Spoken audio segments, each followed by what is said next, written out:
In this video, we are going to study about electron orbit. So, we are going to study about the radius of the orbit of the electron around the nucleus and its energy, okay, and the energy of the electron. Okay.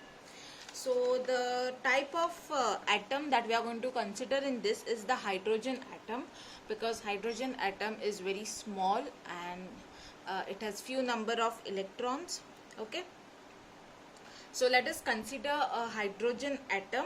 Okay, let R be the radius of the orbit of the electron which is revolving around the nucleus. Okay, then let negative E be the charge on the electron. Okay, so electron is negatively charged, so the denotation that we are going to give for its negatively charged is minus E. Okay, and let positive E be the charge on the nucleus. So the charge on the nucleus is positive E. Okay, so there are two types of forces. There is electrostatic force of attraction, okay, and there is centripetal force. Now this electrostatic and centripetal force, they are interrelated with each other. Now since the electron is revolving around the nucleus, so since it is orbiting around the nucleus in a circular path, it is going to have it's going to have centripetal force. Okay, so when anything is moving in a circular path, okay, that particular body always has centripetal force. Okay, and what is giving energy due to which the centripetal force is acting? Okay, so the energy that it gets is due to the electrostatic force of attraction.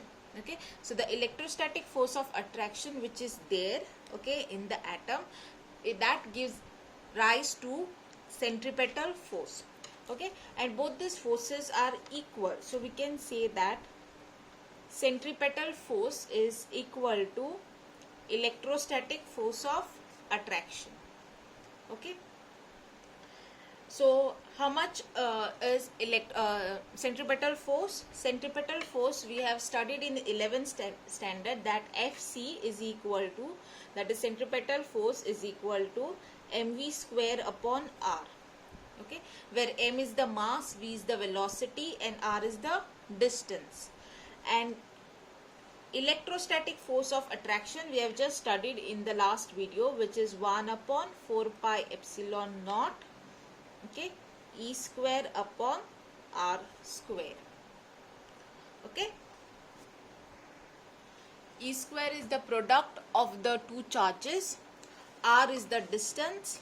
Okay, 1 upon 4 pi epsilon naught is a constant, so there is R on this side and 1 R from the other side will get cancelled. Okay, so first we are going to find the radius of the orbit. So in order to find radius of the orbit, which is this R, okay, if I want to find out how much is this R, I'll have to take it on the other side of the equation. So R will be equal to 1 upon 4 pi epsilon naught E square upon mv square. Okay, so this is the radius of the orbit of the electron. Next we have to find the energy of the electron. Okay, so there are two types of energy. One is the kinetic energy, second one is the potential energy. So kinetic energy is given as K for kinetic energy, which is half mv square. Okay, we know that the formula for kinetic energy is half mv square. So if you look over here, I have mv square and I have mv square in this equation.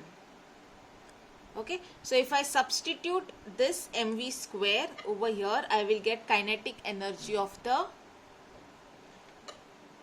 electron. So K is equal to half multiplied by this whole thing. I'm going to substitute here because this is mv square and this is also mv square. So I will substitute 1 upon 4 pi epsilon naught E square upon R. So kinetic energy will be equal to, open the bracket, it is 1 upon 2 4s are 8 pi epsilon naught E square upon R. So this is the kinetic energy. Next is the potential energy. Potential energy is given as U. Okay, we write potential energy as U. Okay, and potential energy is given as minus 1 upon 4 pi epsilon naught E square upon R. If you look at electrostatic force formula and if you look at potential energy formula, both of them are same, except that there is a negative sign in potential energy, and this negative sign, it indicates that the potential energy is in the negative direction as compared to electrostatic force. Okay, so it is in the negative R direction. So this is the potential energy. We have to find out now the total energy. So the total energy is equal to kinetic energy plus potential energy. So we have to add kinetic energy and we have to add potential energy. We will get total energy of the electron. Therefore E is equal to 1 upon 8 pi epsilon naught E square upon R. Okay, and plus minus is minus 1 upon 4 pi epsilon naught E square upon R. Okay, so once you work out this mathematical equation, what we are going to get is, what you have to do is you have to find LCM over here. First you will have to bring out the common terms and find the LCM. The answer that you are going to get is E square upon 8 pi epsilon naught R. So the total energy is equal to E square, okay, sorry, minus E square upon 8 pi epsilon naught R. Now if you look at this, E square upon 4 pi epsilon naught R, and if you look at kinetic energy, both of them are same, E square upon 8 pi epsilon naught R, E square upon 8 pi epsilon naught R. Okay, so we can say that kinetic energy and total energy is almost similar. Okay, the only thing is there is a negative sign in total energy. So the total energy is negative, which means that electron is bound to the nucleus. That means electron is stuck, okay, to the nucleus, and if you want to remove this electron from the orbit, okay, from the atom, if you want to remove that electron, then you have to do a lot of work. You have to apply a lot of energy, a lot of work is required for it to separate, for it to remove that, to remove that electron from the orbit of the atom. Okay, next is the limitation of Rutherford model of atom. So limitations means there were certain things that were seen, but Rutherford couldn't explain why those things were happening. Okay, so the first limitation is Rutherford's atomic model could not explain stability of atom. Okay, so it couldn't explain why the atom is stable at all the time.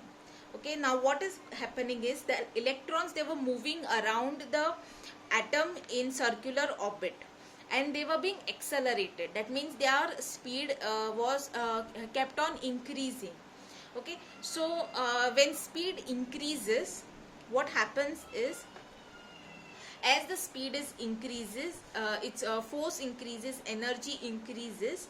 Okay, and due to this increase in acceleration, okay, due to this accelerating electrons, at one point they should spiral out, okay, and they should go and fall into the nucleus, but this was not happening, and Rutherford couldn't explain why this is not happening.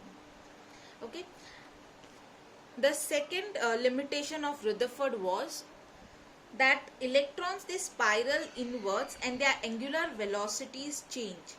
Okay, and hence frequencies should also change continuously, giving different colors.